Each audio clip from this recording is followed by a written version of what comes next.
When you operate hundreds of meters underwater, an entirely ordinary routine, like flushing the bathroom, carries a zero margin for error. One wrong turn of a wheel can instantly kill an entire crew.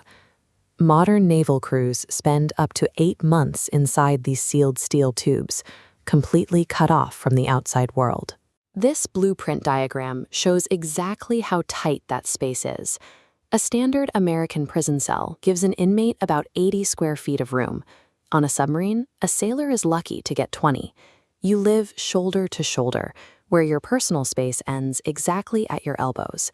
That severe confinement is why the Navy meticulously screens candidates for claustrophobia, weeding out anyone whose heart rate spikes in tight quarters.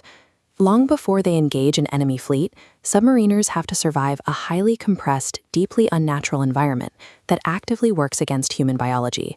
Down in the dark, there are no windows to open for a breeze. And storing enough heavy, highly flammable oxygen tanks to keep over 100 men breathing for half a year is a catastrophic fire hazard. This animation shows a process called electrolysis. The submarine acts like an underwater space station, running an electrical current through seawater to rip apart H2O molecules, venting the hydrogen and capturing the fresh oxygen. But making oxygen only solves half the problem. Every time 130 sailors exhale, they fill that sealed steel tube with carbon dioxide. If CO2 levels hit 10%, the air becomes toxic. To scrub the air clean, fans force the cabin's atmosphere through tall towers spraying a chemical compound called amine, a liquid designed specifically to capture and absorb carbon dioxide. And if that mechanical system fails, the crew cracks open emergency canisters of lithium hydroxide. When CO2 hits that chemical, it reacts instantly, turning the deadly gas into a harmless solid block of carbonate. Taking a single safe breath down there requires a perfectly balanced, continuously running chemical plant. If the math fails, the crew asphyxiates in minutes. While synthesizing air is a matter of chemistry, removing waste is a battle of physics.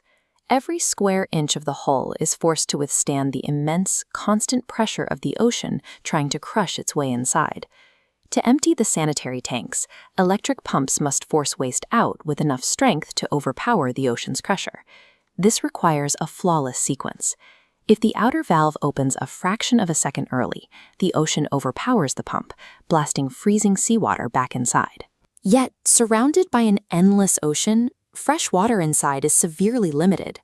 High-tech reverse osmosis filters slowly separate salt from seawater for drinking, which forces a strict rationing system.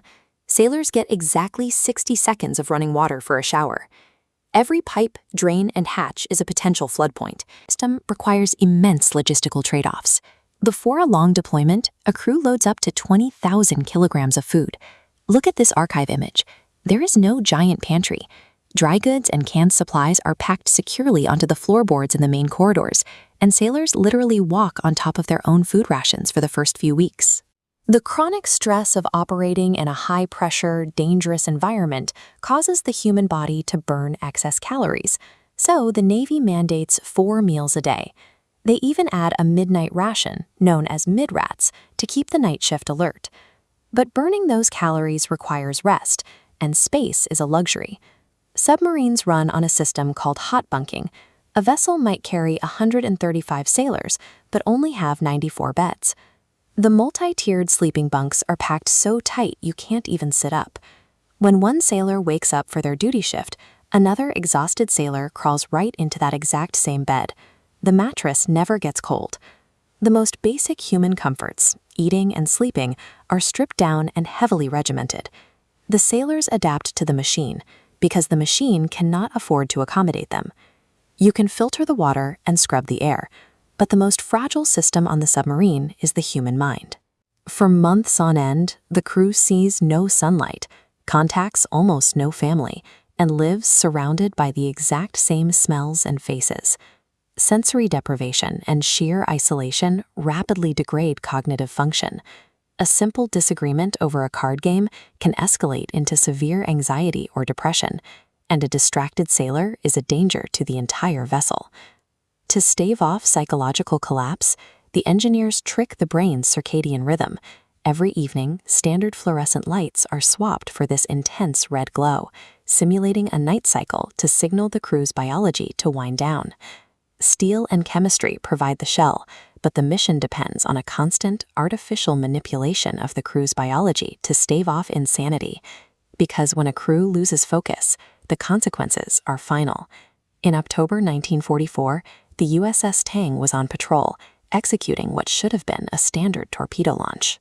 But due to a tiny mechanical error, the torpedo arced into a sharp circle and rapidly tracked right back to the submarine that fired it. Whether it's a catastrophic plumbing mistake on the U-1206 or an uncontrollable weapon on the Tang, the extreme environment rarely offers a second chance. Submarines are extreme survival capsules. The people inside fight a continuous, silent war against the immense weight of the ocean, the complexity of their own machinery, and the limits of their own minds.